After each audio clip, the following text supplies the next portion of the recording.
what's up guys? Today for you I have yet another comparison video. So today we're going to be taking a look at the differences between the real life 6-hour M17 and the Airsoft model.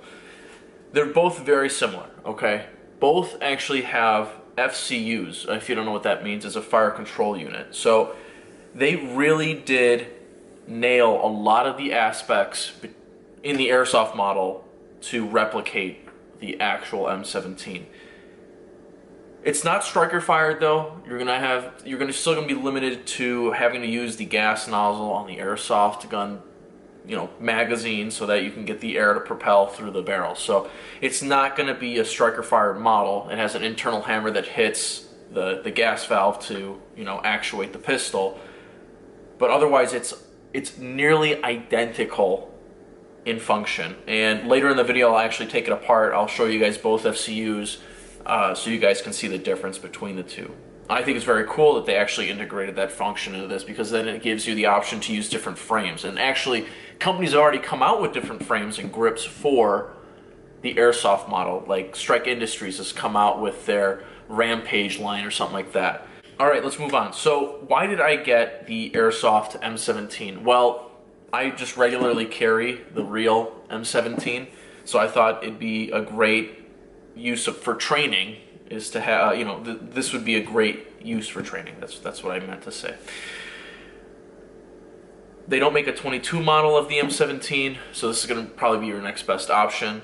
So it has an ambidextrous safety just like a real M17 does. My particular model does not have a ambidextrous safety. It's a safety blank FCU, which is the reason why I've integrated the agency arms trigger. I'm a big fan of not putting my cojones at risk all the time. So both guns are clear, just to prove it to you guys. There you go, both guns are clear.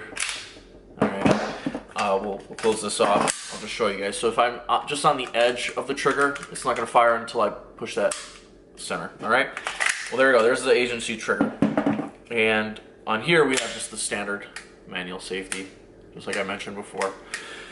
And it works great. So we close it. It still allows you to actuate the trigger, but it won't fire. So if I put the gun on fire, pull the trigger, there you go. You get the trigger actuation.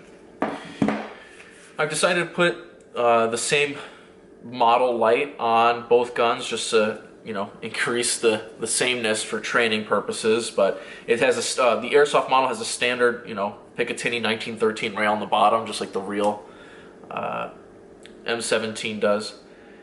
They both take down the same. So over here you'll see that we both guns have the takedown lever on the left side. They disassemble completely the same. I actually won't be showing the disassembly on YouTube, just because YouTube doesn't allow for that. So I'll show you guys the disassembled versions of each gun in a separate portion of the video. The magazine release is exactly the same on both, okay? And the magazines, they look nearly identical. Of course, you're going to have your Airsoft model with the gas valve and the BB lips and the nozzle at the top, and then here's your 21 round mag for the M17. They're nearly perfectly the same in dimension, length as well, so that's really cool. So if you want to get different magazines, or if you want to get the same magazine pouches, you can utilize the same magazine pouches, which is really convenient. There's that. Of course, this is heavier just because it's almost all metal except for the gas canister inside, and this is just a hollow hunk of. It does have 9mm markings on the magazine. I don't remember if this one has it. It does. So if we're going to take a look at the different etchings and stuff, we've got stamped 9mm markings here. Let's see if you guys can see that on both magazines. On the bottom here, both of them have, come on, focus, there we go, both of them have SIG logos at the bottom, and that is about it. It just says, and then on the witness side mark you've got your ammo count. So there you go. Those are the magazines. We'll put those off to the side now. In terms of optics, so on the Airsoft model, you're just going to get standard white dot sights, okay? They're not going to spend all the money to give you the fancy night sights, tritium night sights. The real M17 does have the tritium night sights, okay? So they're a little bit different in that aspect. And the, if you just take a look at the back plates for the optic mounts, they're a little bit different as well. The M17 one's a little chunkier, has a little bit more material. But both of them are optics ready, so if you want to put optics on them, you can probably put the exact same optics on each, just, for training purposes, to see if you can get the exact same stuff on each one. You've got your serial numbers on both sides, on both guns on the right. Sorry, I turned my light on accident. You got your serial numbers in the same exact location, which is really, really cool. Ambidextrous slide release as well, so that's easy. You can reverse the magazine release, which is nice on both models.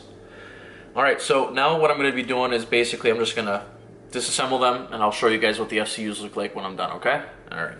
Alright, so there you go. They're disassembled. The top row here, this is all the real M17 up here, and then you have the Airsoft model, okay? So here are the FCUs. You can see that they're quite a bit different. They've got different trigger bars, different actual mechanisms in the back to function it. The real one's got a striker-based system. The Airsoft model has a hammer-based system so that you can actually utilize the gas nozzle, just like I mentioned before. And there you go. That's basically it. It looks like you might actually be able to switch out, you might actually be able to utilize the same the same triggers, so that'd be kind of an interesting thing to test. I might actually do that later just to see if I can use the same triggers. But yeah, the spring mechanism in the back is a little different, you can tell. I guess the trigger bars are similar, but they're not exactly the same. Alright, but there you go. That's that. You can see in the back here, the back strap's a little bit different, the black part. There you go. And then, so just because I know people are going to be asking, like, can you interchange the two frames? No, you can't. The magazine dimensions are a little bit different. They're very similar, but they're not the same. So, I mean, there you go. You can slide it all the way up, but the magazine catch won't get it. So this is the Airsoft magazine in the real frame. You can slide it all the way up, but it won't catch. Alright, there you go. So you can't use a real frame for your Airsoft pistol. And I wouldn't ever recommend using the Airsoft frame or grip for the real gun. So just to prove it to you that it won't work, let's grab the original magazine, throw it in there. It won't work either, okay? It'll just come right out because the magazine release doesn't engage the magazines, okay? But it just goes to show, how close the two are just because the magazines fit between the two, okay? So if you end up getting like the Airsoft version of the Strike Industries Rampage, I forgot what it's exactly called, but it's like a pistol chassis system that you can put a brace on or whatever. If you get the Airsoft model, it will not fit the real model, okay? Just so you guys know, it's not interchangeable. Some people may ask, what about holsters? Are they compatible? Are they interchangeable? Yes, they are. So the frames are very similar in dimensions, okay? So you are actually able to take, here's an example, here's a Kydex holster for my M17 that I use, okay? So you can take the frame, which is what it holds onto, throw it in there, that's the real one, okay? And then you take the Airsoft model, I'll put it right in there as well, and that holds just as well, alright? So you can use the same holsters. Now you might ask, can you interchange the FCUs? No. No, you can't. It doesn't fit, doesn't work. I mean, even if you try to, the magazines won't work. So, this is a manual safety model. I can't even put it into this one because this frame doesn't accommodate safety. So let's try the other way. Let's put the real one into the fake one, okay? No, it doesn't fit. The dimensions aren't the same. It won't go out. Yeah, no. That's as far as it goes. Okay? So it won't work. The magazines won't work. Don't even try. It's not even worth it. But there you go. That's the differences between the two. Here, I'll show you guys the insides, I guess. So that's the difference between the two insides. This is the real one. This is the Airsoft model. There are a couple different differences on the inside just to accommodate for the different FCUs. But in principle, the idea of the Airsoft M17 is the same as the Real Seal M17.